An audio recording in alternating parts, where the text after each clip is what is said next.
This episode is brought to you by Progressive Insurance. Fiscally responsible, financial geniuses, monetary magicians. These are things people say about drivers who switch their car insurance to Progressive and save hundreds. Visit Progressive.com to see if you could save. Progressive Casualty Insurance Company and Affiliates. Potential savings will vary, not available in all states or situations. I'm Jeffrey Rosen, President and CEO of the National Constitution Center. A few years ago, learning about the forgotten meaning of the pursuit of happiness changed my life. When the founders wrote that famous phrase in the Declaration of Independence, they meant an ongoing commitment to self-improvement and lifelong learning. This discovery inspired me to write a book, and in my new podcast, I explore the founders' lives with the historians who know them best. Plus, filmmaker Ken Burns shares his daily practice of self-reflection. Join me for Pursuit, the Founder's Guide to Happiness. Welcome to Ben Franklin's World, a podcast about early American history with Liz Covart. The study of history is key to understanding who we are and how we can affect a better future. Ben Franklin's World will introduce you to historical people and events that have impacted and shaped our present-day world. And now, here's your host, Liz Covart. Hello, and welcome to episode 87 of Ben Franklin's World, the podcast dedicated to helping you learn more about how the people and events of our early American past have shaped the present-day world we live in. After declaring their independence from Great Britain, the United States had to figure out how they would govern both as individual states and as a unified country. For many states, this process involved trial and error experimentation. They drafted new state constitutions between 1776 and 1842, and then revised and rewrote them as they needed. In addition to figuring out how to govern, the state and national governments also had to figure out how to pay their war debts. Most of this work fell to the states because, surprisingly, the Articles of Confederation did not provide the national government with the power to tax. So, the national government just sent each state a requisition for its portions of the monies it owed and left it up to the states to raise the money. Now, most states tried to solve the post-war debt problem by paying state debts before national debts. But Massachusetts stood out in that it tried to pay both. Unfortunately, its approach created financial problems for many Bay Staters, and it proved so problematic that it sparked a rebellion. Sean Condon, a professor of history at Merrimack College, joins us to investigate that rebellion, which we remember today as Shays Rebellion. During our exploration, Sean reveals what Massachusetts was like during the 1780s, the post-war currency problems that led Massachusetts to tax its citizens in hard currency, and details about Shays Rebellion. Are you ready to visit 1780s Massachusetts? Let's go meet our guest historian. With tidings and wisdom to share about our early American past, here is this week's special guest. We welcome a professor of history at Merrimack College in North Andover, Massachusetts. His research interests include early American history and slavery and emancipation. He has published 4 articles and his first book, Shays Rebellion, Authority and Distress in Post-Revolutionary America. Welcome to Ben Franklin's World, Sean Condon. Liz, thank you so much for having me. I'm really excited to be here. And we're really glad you could join us today because, Sean, we need your help to jog our memories. Shays Rebellion is one of these important events that many of us learned about in school, and then we forgot about it until someone mentions it, and then when we try to recall the details, they seem a bit hazy. Absolutely. I came about writing the book really when I started teaching in Massachusetts, and most of my research is on southern colonies and states in the early republic, and I was looking for a way to kind of bring more local history into the classroom and really kind of came upon Shays then and started using primary sources and thought it would be good to write a narrative history really targeted towards college students. But Shays Rebellion is also more than just a Massachusetts story, too. It had important implications for the entire United States. Absolutely. It's national in that a lot of the issues that happen in Massachusetts are echoing in other parts of the early republic, and also because it has an impact on the framing of the Constitution. Before we explore Shays Rebellion, would you set the scene for us? What was Massachusetts like during the 1780s? Massachusetts in the 1780s was a state, a commonwealth of more than 250,000 people, comprised of about 300 or so towns, Many of the decisions made in the state were made at the town level. These towns were overwhelmingly agricultural, although there were important ports, of course, like Salem and Boston. In the eastern third of the state, roughly, many of the farmers and fishermen were oriented towards Atlantic trade and certainly would look to sell surplus into the Atlantic markets. But more recently settled towns, especially in central and western Massachusetts, were towns that were much smaller, often much poorer, and much more isolated. And the economies there were much more local economies where semi-subsistence agriculture was the norm. What I find fascinating about your description of Massachusetts is how it reminds me of all the big states I've ever lived in. Each of these states has an active interstate rivalry. In Pennsylvania, it's the eastern part of the state versus the west. In California, it's north versus south. And in New York, it's the famed upstate versus downstate rivalry. But Massachusetts is a small state. It's not one that you would expect to have an interstate rivalry, and yet we can clearly see one between eastern Mass port towns and western Mass farm towns during the 1780s. Absolutely. Many of these central and western towns didn't really have much to do with what was going on in the east or in the Connecticut River Valley, which was another area that was kind of connected to larger trade networks. How did Massachusetts deal with its eastern state and western state identities? Did it make any provisions to represent both within its state constitution? The process of forming a constitution was quite a long one in Massachusetts that really began back in 1774 and 1775 when the colony was breaking away from England, and it kind of got by with a kind of modified version of the old colonial charter for most of the rest of the 1770s. There was an effort to create a constitution in 1778, which failed. Another version was drafted in 1779. One of the primary authors of that draft was John Adams, and Adams was looking to kind of balance the views of the many with the interests of the few. And so one of the things he worked to get into the Constitution were property qualifications to vote or to serve in the House, Senate, or to serve as governor. And another kind of piece of the Constitution as it was getting drafted was what the nature of representation would be. Would it be a representation where every town had the same sort of representation like we have in our U.S. Senate now, or would it be based on population? And that would favor eastern towns as opposed to smaller western towns. And the process that gets worked out leads the balance of power towards eastern towns like Boston and Salem. It seems like the western towns must have tried to put up a fight. What was the actual process of ratification like for this 1780 version of the state constitution?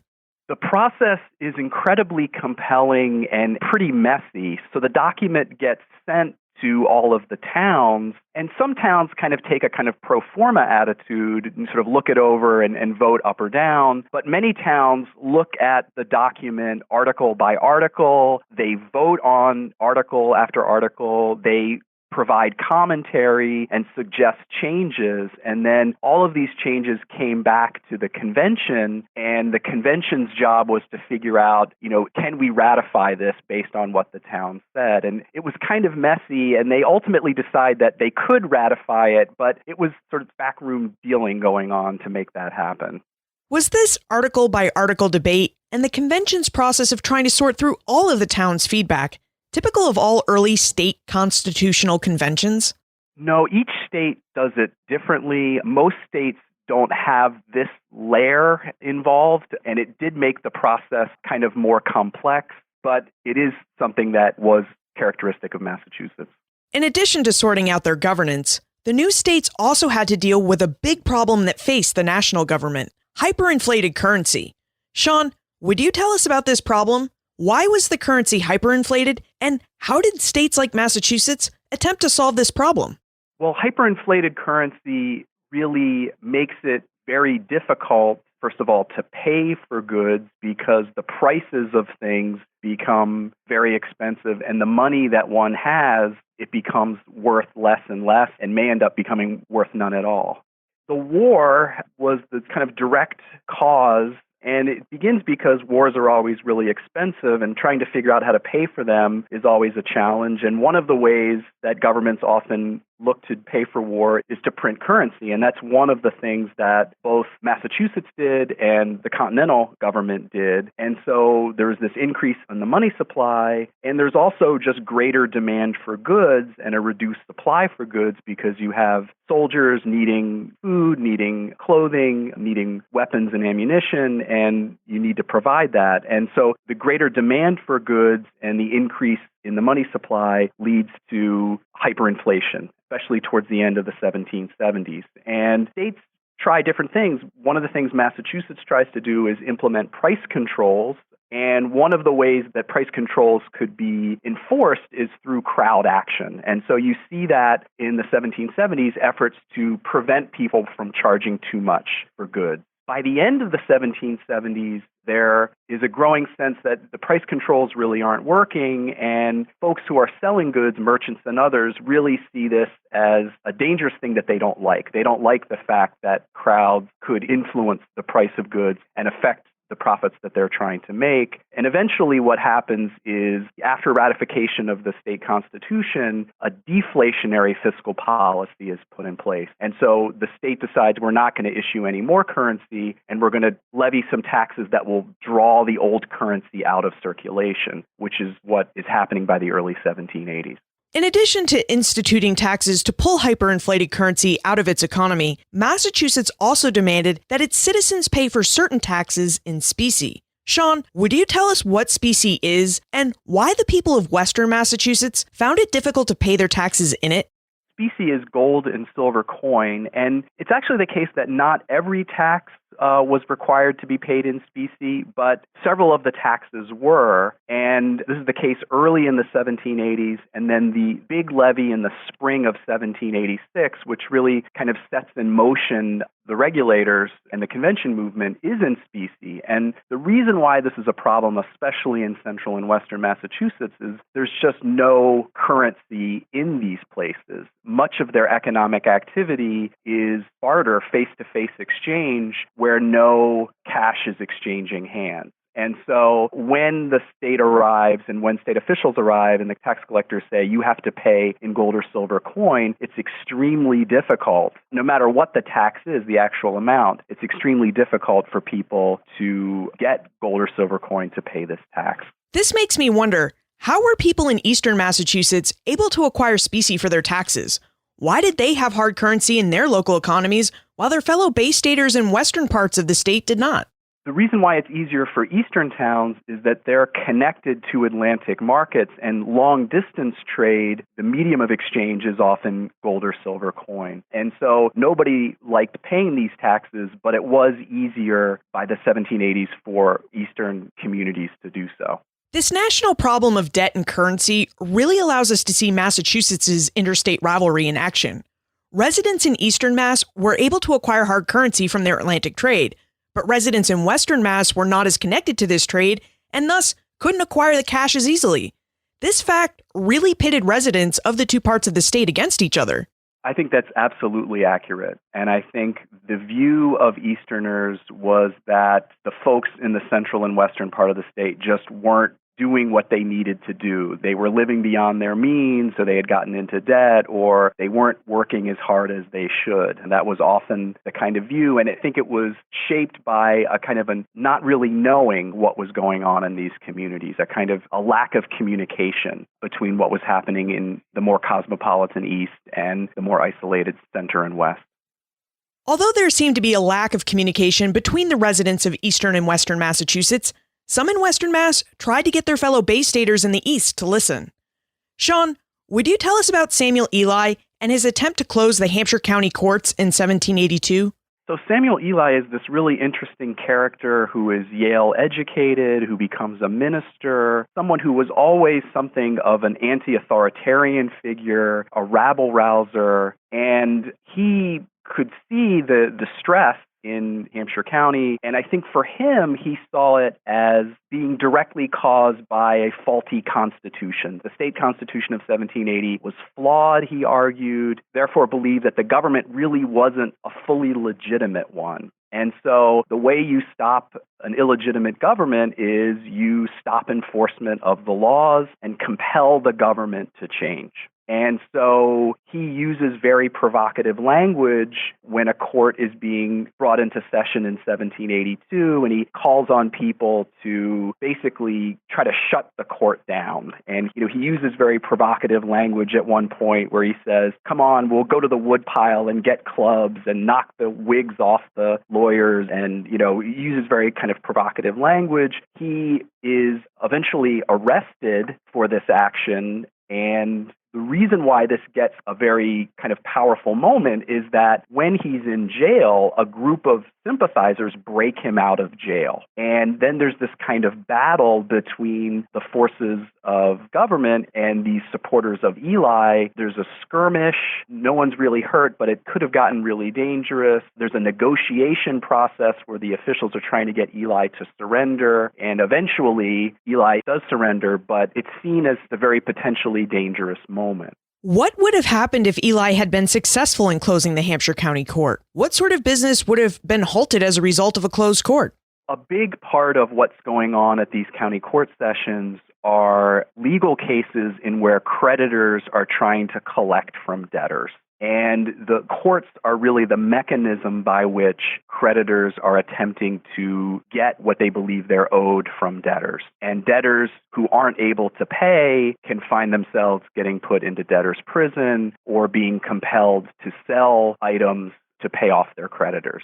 And debt is a very big problem in the 1780s. It's a problem for the state and for the national government, but it's also a problem for individuals who owe personal debt.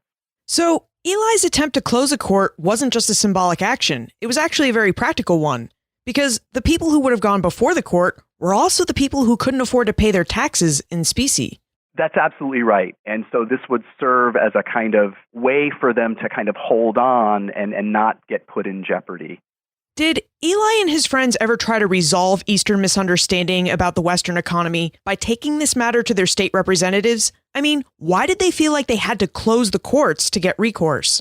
That's a really good question. And, from the beginning of the constitutional era in 1780, representatives from central and western Massachusetts generally opposed the deflationary and tax policies of the government, but they weren't really able to get their own policies that might include debt relief or relief from certain taxes. They're just not able to be successful in Boston in the legislature. And I think as early as 1782, people are realizing that they don't seem to be able to get what they see as a fair share from the state government. How did the government respond to Eli's attempt to close the courts? I have to imagine that the state of Massachusetts would have responded to this challenge to its authority. Following Eli's kind of uprising, there are several prominent folks in Hampshire County who write to the governor, John Hancock, and they say, look, Eli is something of a firebrand, but a lot of his support are people who are very reasonable people. Many of them were Revolutionary War veterans, and many of them are really distressed because they had received some pay as soldiers, but that pay turns out to be relatively worthless. They're not able to pay their taxes. They're not able to pay their debts. And they're getting very upset. And if something isn't done, they could turn against the government. And so at that point, Governor Hancock sends representatives, including Samuel Adams, Artemus Ward, and Nathaniel Gorham, to meet with folks in Hampshire County and other places to try to understand what the sources of distress are and to try to communicate what the government is trying to do. And that seems to settle the tension in 1782. The underlying issues are never fully addressed. And those underlying issues kind of reemerge in 1785 and 1786 when the state government realizes that it needs a lot more revenue in order to pay its own debt. After the government intervention, tensions between eastern and western Massachusetts seem to have cooled a bit. But in 1786, the counties called for a convention. Sean, would you tell us about the county convention movement of 1786? The county convention movement of 1786 really drew on an earlier county convention movement that began in 1774 and 1775 when colonists were trying to figure out a way to organize themselves to protest the British government and to try to get a sense of how they wanted to proceed. And so by 1786, there's this sense that in certain communities, outside of the East, why can't we come together beyond the towns, try to figure out what our grievances are, try to put some pressure on the state government, and also try to organize sentiment in our communities. And so that's a movement that really kind of spreads throughout many of the counties outside of the coastal East, including Worcester County, Hampshire County, Berkshire County in the far west, but also Bristol County in southeastern Massachusetts. And many government figures like Samuel Adams, thought that the convention movement was completely unconstitutional. And their argument was, look, we have a representative government now that we didn't have under the British completely, and that you have to work within the system that we've created. They feared that this would create a kind of parallel system that would only serve to destabilize government. But the convention movement really kind of helps to serve as a way to kind of mobilize people. And at first, it calls for, we're going to petition government for debt relief and tax relief, and we're going to try to encourage people to get involved in this situation. And what it eventually leads to, first in Hampshire County and then elsewhere, is a kind of call for, look, we're not getting any results. We're petitioning, and the government is saying we're not interested. And in fact, by the early summer of 1786, the legislature ends its session. It had, in that spring session, passed a big specie tax, and the legislature decides to go home and doesn't plan on coming back for the rest of the year. And it's in this summer that the convention movement heats up and eventually, I think, helps to spawn a kind of regulator movement where they say, look, petitions aren't enough. We need to put pressure by closing courts, by preventing enforcement. The same kind of things we were doing back in 1774 and 75, we feel the need to do again. As you mentioned, the county convention movement didn't have the impact that many citizens in Western Massachusetts wanted. Would you tell us about the rise of the regulator movement later in 1786? The regulator movement in Massachusetts is a movement of farmers who recognize that there are problems with their state government, and they feel like they're not able to have their views understood, and that they believe that the state government was impinging on them in a way that was illegitimate. And there were regulator movements in other states, actually, before the Revolution. It sort of comes out of English history, this idea that folks could kind of push back against a central authority that they believed was overstepping its bounds. So the regulators never said that they wanted to kind of overthrow the government and completely change it. What they really wanted to do was kind of regulate the actions of government, sort of rein in what they saw as some excesses of government. It really is, I think, a kind of a result of the Massachusetts government aggressively trying to pay off its debt. Every state had to deal with issues of debt, but what a lot of states decided was, look, we can get some money out of our citizens, but we have to make some choices here. Some states said, look, we'll pay our own debt, but we won't really care about our share of the federal debt. What Massachusetts decides is, like, no, we have to do both. We have to pay our own debt. We have to pay off our share of the federal debt. And many of the creditors, the public creditors, were actually elite merchants as well. And so some of the folks that would benefit from the state paying off its debt were Boston merchants and other elites in the East. And so this is a problem that many people recognize, and many in the central and western part of the state see this as the government not recognizing how much distress this is going to cause and being unwilling to kind of compromise on it. So why the courts? Were the regulators simply mimicking the actions that Samuel Ely took in 1782, or did they have a specific reason for going after the courts? That's a really good question, actually. The courts become the kind of arena of conflict because in much of the eastern part of the state, generally people supported the government's actions. And it's when these county court sessions happen, and they happen 4 times a year. They kind of rotate to the different counties, and that's the real nexus of state power. That's where the laws of the state can really be kind of enforced from, the outside to these local communities. And so, representatives of government, the sheriff would come with judges, with lawyers, they would come to the courthouse, the court session would be held. This is the place where government power is most visible and potentially most damaging. And it's really where folks who want to protest the government can really have the biggest impact. So that's why the county courts become the kind of center of the conflict. Sean, if the movement to close the courts in central and western Massachusetts was a regulator movement, how do we know it is Shays Rebellion? Would you tell us about Daniel Shays and how he became involved with the regulator movement? So Shays is one of these farmers from central Massachusetts who, joins the American Revolution as a soldier relatively early, serves for several years, rises to the rank of captain, eventually leaves before the end of the war to return to his farm in Pelham, Massachusetts. He was someone that I think had the respect of many members of his community, but also someone who struggled financially, who found himself in debt. It does not look like he played a role in the early convention movement, but by the time he arrives in Springfield at the court closure at the end of the summer of 1786. And it's a very kind of potentially dangerous moment where there are many disaffected farmers. Some of them have weapons, many of whom, like Shays, had been Revolutionary War veterans. You also have the militia forces that were trying to ensure that the courts opened and that the laws were being enforced. And Springfield is this very kind of tense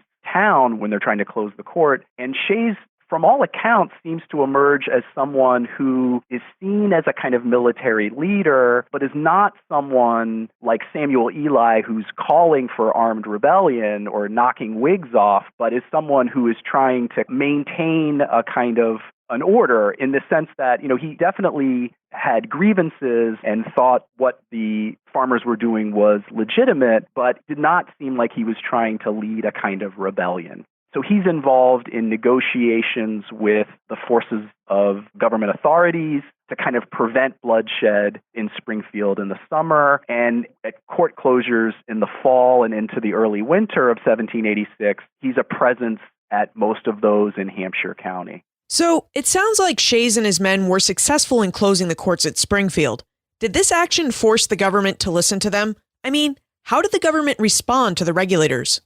What happens after this first series of court closures in August and September is Governor Bowdoin calls the legislature back into session, and the regulators, the protesters, are really hoping that they'll recognize the distress in central and western Massachusetts and to pass relief laws. And instead, what the legislature does is a couple really minor areas of relief, but they really want to emphasize the danger of continuing court closures. And so they use kind of provocative language that says, look, if you continue on with this, you're going to face huge penalties. And if you get arrested, you're going to face very serious charges. And so, I think for some of the regulators, there was this sense that until we can convince the government that what we're doing is legitimate, we can't stop. We've gone this far. We have to protect ourselves at this point.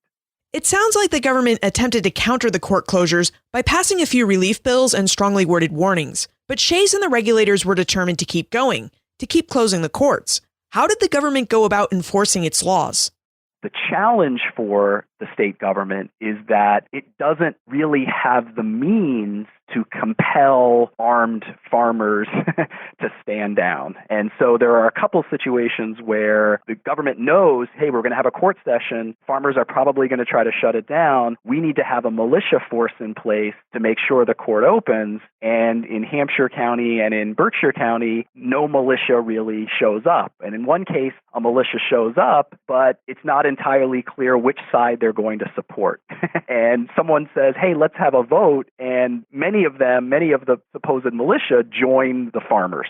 This is in Berkshire County in the fall of 1786. So the government really has a challenge in terms of enforcing the laws that it's passing. Did the regulator movement place Massachusetts in a Civil War-like situation? Were the people in Western Mass united behind the regulators? Were the people in Eastern Mass united in their attempt to suppress the regulators? I mean, how much support did the regulators and the state government have? In some towns, There is a great deal of support for the regulators. And those towns tend to be the towns that are more isolated, that are newer, that are less connected to kind of larger markets. Some of the market towns along the Connecticut River Valley tend to be much more supportive of the government. And then there are also towns that just don't seem to have a strong sense one way or the other. And it's only when things really heat up in the winter of 86 and 87 that they feel kind of compelled to either join one side or the other or remain divided. What about those people in Western towns who tried to suppress the regulators and keep their courts open? Mark would like to know what role sheriffs played in subduing the regulators and what the people of Massachusetts thought about the sheriff's actions. Sheriffs play kind of an interesting role because on the one hand, they are chosen by the governor, and this was one of the sticking points in the Constitution. Many central and western towns wanted sheriffs and judges to be chosen by the communities and not by the governor, but they are chosen by the governor. But despite that, many of the sheriffs really kind of have a sense of what the tensions are in the town. And I think from my reading of the evidence, the sheriffs, for the most part, kind of know how far they can push people. And I think maybe that's partly because they're involved in all of the kind of debt collection and tax collection. You know, they're sort of aware of all of that in a way that government officials back in Boston really aren't. And so they're much more kind of aware, and they tend to kind of do what they can, but not push things too far. And so there are certainly folks that resent the sheriff and what they're trying to do to open up the courts, but I think more people get upset when an additional militia force is formed and when militia forces really try to take on the regulators. It's some of those militia leaders like William Shepard, who for the rest of his life, it looks like, faces resentment from disaffected neighbors. William Shepard, who is a Revolutionary War veteran, a general, he's the one who gives the orders to fire the cannon in January of 1787 when disaffected farmers are marching on the armory in Springfield and a couple of regulators are killed. For the rest of his life, Shepard is remembered by some as being kind of a murderer, as someone who killed fellow citizens. And Shepard even has some of his horses mutilated by people who come to his farm and destroy them as a kind of act of revenge. But sheriffs, generally speaking, don't face the same kind of hatred. Sheriffs and militia leaders like William Shepard played important roles in trying to suppress the regulators. But Benjamin Lincoln played the biggest role. Would you tell us about Lincoln and his work to stop the regulator movement? Lincoln is a prominent general in the Revolutionary War who serves for a time as Secretary of War in the federal government after the war, and he is someone from eastern Massachusetts, the town of Hingham, south of Boston. He gets tapped by Governor Bowdoin to organize a militia force from Boston. This force is originally funded by local merchants in Boston. The idea of this force would be to march into the center of the state and put down the rebellion. So this force is organized in late December of 1786. A few thousand troops are brought together under the control of Lincoln. And Lincoln's very interesting because he knows that this force will have to tread lightly. And he's very concerned that soldiers in this militia force don't antagonize the townspeople that they encounter as they move west. And he's something of an elitist, and he worries about most of the soldiers are, young men. None of them are very wealthy, at least the sort of common militia soldiers. And he's worried that they could get in trouble. They could antagonize folks in the countryside. But he leads this force. They head towards Springfield. In the meantime, the armory is already kind of surrounded by regulators. There is that showdown in Springfield on January 25th. And then Lincoln arrives, a day or two later, and then begins the process of going after what's left of the regulator forces. If we have this straight, Lincoln marched west from Boston with his eastern Massachusetts army. He met up with William Shepard and his Springfield militia in Springfield, and both state forces were successful in putting down the regulators' attempts to close the courts and seize the Springfield armory. But Sean, where did the regulators go once the state forces dispersed them? Did they continue to move west? So following the showdown in Springfield, some of them scatter, but there is a kind of remnant force of perhaps a couple of thousand who remain kind of in one force, and they kind of meander north, actually, from Springfield. Lincoln's army is kind of keeping up with them. There's some negotiation that takes place between members of Lincoln's staff and some of the prominent regulators, including Daniel Shays. That negotiation doesn't lead to a surrender, and in early February, the force of regulators decides to kind of try to leave and escape Lincoln's force, and they leave kind of in the middle of the night and head towards the small town of Petersham, Massachusetts. And Lincoln becomes aware that the force has kind of retreated, and he decides to take his force and go immediately after the regulators. And this is on the evening of February 4th that he sets off, and he's several hours behind the force. By all accounts, a horrifying snowstorm begins, and the regulators make it into Petersham after they themselves have marched several hours in a blinding snowstorm. And they, by all accounts, come to believe that there's no way that Lincoln's force would follow them. They kind of let their guard down. They're exhausted anyway. They seek shelter in the town. Meanwhile, Lincoln's force marches all night to Petersham through this blinding snowstorm, where they surprise the regulator force in the morning of February 5th, 1787. And at that point, much of the force is then captured. Some of the regulator leaders, including Daniel Shays, is able to escape north, where they make their way first into New Hampshire and then many of them into Vermont. What did Massachusetts do with the regulators that Lincoln's force captured in both Petersham and elsewhere in western Massachusetts?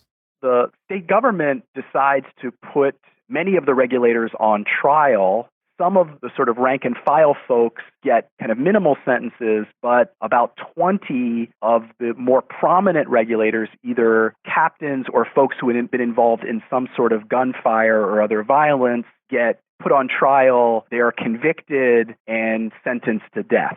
There are nearly 20 that are sentenced to death in the spring of 1787. Now, ultimately, that first group of about 20 are all ultimately pardoned, although a couple of them are pardoned on their way to the gallows in a kind of dramatic moment. Many of the rank and file regulators are at first penalized by not being allowed to vote or serve in office for a couple of years, and eventually those penalties are reduced, and eventually folks are kind of welcomed back into the body politic. Daniel Shays makes his way to Vermont, where he hides out. Eventually, his wife joins him there. There are efforts to capture him and other prominent regulators, which those efforts are not successful. And then after the rebellion kind of dies down, Shays and some other prominent figures ask for a pardon and eventually are granted a pardon in 1788 by the government. Massachusetts pardoned a lot of citizens for their role in the regulator movement, but from the state's perspective, their actions constituted a form of treason. Did the state execute anyone for their role in the rebellion? There are two men that are put to death that are involved in actions in Berkshire County in the spring. And so the situation in Berkshire County is a little more unsettled after Petersham. There continues to be skirmishes, and there are groups of men that sort of hide out across the state line in New York, make their way into communities along the border, and actually engage in some kidnapping and some robbing and some kind of general mayhem. And it takes a while for that to be brought under control. And there are a couple of men who are charged with robbery that are eventually put to death. It doesn't seem like either of those two men had a direct role in the early regulator movement, but got kind of caught up in its aftermath. When we started our conversation, we mentioned that Shays Rebellion wasn't just a local Massachusetts story, but a national story. Would you tell us what role the regulator movement played in the drafting of a new national constitution in 1787? The impact is not clear and direct. There's not this happened and so this happened. But I think one thing that's definitely clear is that the actions in Massachusetts in 1786 and 1787 convinced a lot of people that were thinking the government needed to be reformed, convinced them that it needed to be reformed, and convinced them that significant change needed to take place. And in the book, I recount the the story of one prominent figure, of course, is George Washington. And it's pretty clear that Washington does not want to be involved in this meeting that's going to happen in Philadelphia. And the purpose was supposed to be to kind of look at the Articles of Confederation and consider some changes. And at first, he's not very interested. And in fact, he tells the governor of Virginia he's not going to go. He then begins to hear reports of what's going on in Massachusetts. He's getting those reports from Henry Knox, the Secretary of War. Knox is convinced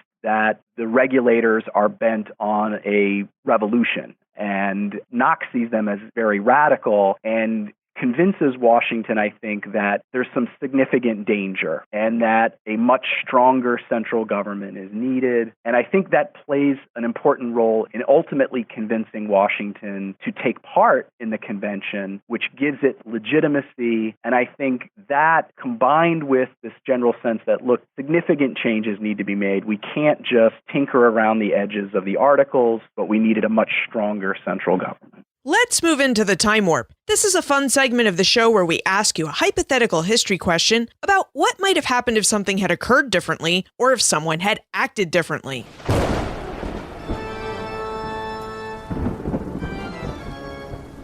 The time warp. Historians can't predict the future, but they can speculate about what might have been.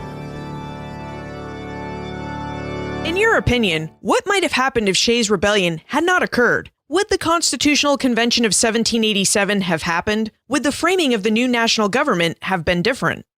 Liz, that's a very good question. And I think it's entirely possible that if the rebellion had not occurred, the same kind of urgency that many members of the Constitutional Convention had to completely revamp the document, they may not have had that same sense of urgency. And it may have been the case that a kind of a revised Articles of Confederation, not a completely new Constitution, might have been the result. Sean, now that you've covered Shays Rebellion, what's next for you? I am working on a labor history of the Atlantic world, which looks at the ways that people owed labor to others outside of a wage relationship. The book is entitled Labor Obligations, and it looks at the different kinds of obligations to kin, to community, to elite in different parts of the Atlantic world in the early part of European colonization. Where should we look for more information about you and how we can get in contact with you if we still have questions about Shays Rebellion? The best way to get in touch is my website at Merrimack College. You can find it by entering Merrimack College and Sean Condon into Google. Sean Condon, thank you for leading us through Shays Rebellion and for helping to refresh our memories about it. Liz, it's been a real pleasure. Thank you so much for asking me. Shays Rebellion, or the Massachusetts Regulator Movement, provides us with a window onto many of the problems the new United States faced after they won their independence. One problem dealt with governance. How was a state and nation supposed to govern when they ultimately lacked the financial resources and stability of a long-standing government? When Samuel Ely led the first movement to close the courts, the Massachusetts government had only existed for 2 years. And when the regulators made their move against the courts, the state government had been around for just 6 years. 6 years isn't a very long time. And state leaders must have really worried what would happen to Massachusetts if they acted and failed to suppress the rebellion. Another problem facing the new states and nation was a lack of hard currency or specie. Since the earliest days of colonial America, mainland North America suffered from a currency shortage. It relied on importations of gold and silver coins from all over the Atlantic world to pay its international debts, and on a combined system of currency, trade, and barter to pay domestic debts. As Sean revealed, Central and Western Massachusetts were not yet at a point in 1786 where they had transitioned from an economy based largely on barter and trade to one based largely on cash. And this wasn't just a problem in Central and Western Massachusetts either. It was a problem that all frontier regions in all 13 states faced. So it's no wonder that Shays and his fellow regulators felt they needed to say and do something when the state failed to realize the extra challenges its western regions experienced in acquiring hard currency. You can find information about Sean, his book Shays Rebellion, plus everything we talked about today on the show notes page, benfranklinsworld.com/087. Just as Daniel Shays and his fellow regulators participated in the Massachusetts Regulator Movement, you could participate in a movement that we have here at Ben Franklin's World.